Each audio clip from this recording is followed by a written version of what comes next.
L'homme a déterré une racine qui ressemblait étrangement à un bébé. Alors il l'a apportée à sa femme. Elle est devenue folle de joie, l'a serrée comme un enfant et même lui a mis des vêtements de bébé. Elle voulait même la ramener à la maison et l'élever. Au début, le mari ne pouvait pas l'accepter, mais quand il a vu sa femme les yeux pleins de larmes, il a finalement cédé un jour. Quand il est rentré du travail, il a reçu les félicitations des voisins. Il s'est avéré que pour ramener l'itinéraire à la maison, sa femme avait menti en prétendant être enceinte. Elle avait même cousu des oreillers de différentes tailles pour simuler un ventre et feignait des nausées. Seule la jeune voisine a soupçonné quelque chose et a découvert la vérité en secret.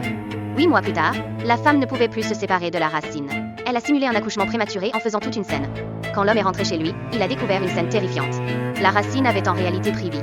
L'homme voulait couper la créature en deux. Mais sa femme l'arrêta à nouveau et le bébé, arbre, continua de pleurer, regrettant sans cesse. The man put down the axe and gave in again. As the days went by, the tree baby's appetite kept growing. La nourriture dans la maison ne suffisait plus à le rassasier. Il mangea même les cheveux de la mère par désespoir en attendant le dîner. Mais elle n'avait pas peur. Au contraire, elle acheta de grandes quantités de nourriture pour lui. La voisine en profita pour essayer d'enlever les chaussettes du bébé, mais des vignes tordues s'enroulèrent autour de ses doigts. Effrayée, elle courut chez elle et ouvrit un livre d'histoire. L'histoire dans le livre était incroyablement similaire à la réalité. Selon le conte, la racine allait bientôt commencer à dévorer les gens.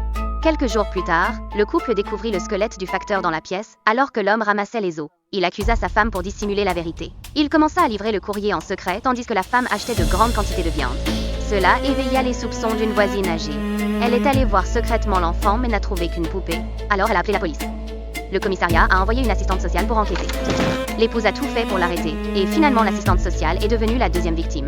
Malgré cela, l'épouse n'a toujours pas repris contact avec la réalité. Excédé, l'homme a décidé d'enfermer le bébé, arbre dans le sous-sol, et de le laisser mourir de faim. La jeune voisine a découvert qu'elle avait volé la clé du sous-sol. Mais étrangement, le bébé arbre ne l'avait pas blessé. Alors la fille décida de s'en occuper elle-même. Elle vola de la nourriture à la maison et partagea ses jouets avec lui, mais il ne fallut pas longtemps avant que la mère de la fille ne découvre ce qu'elle faisait. Pour que le bébé arbre ne souffre pas de la faim, la fille décida d'organiser une loterie parmi les voisins pour choisir celui qui deviendrait sa nourriture.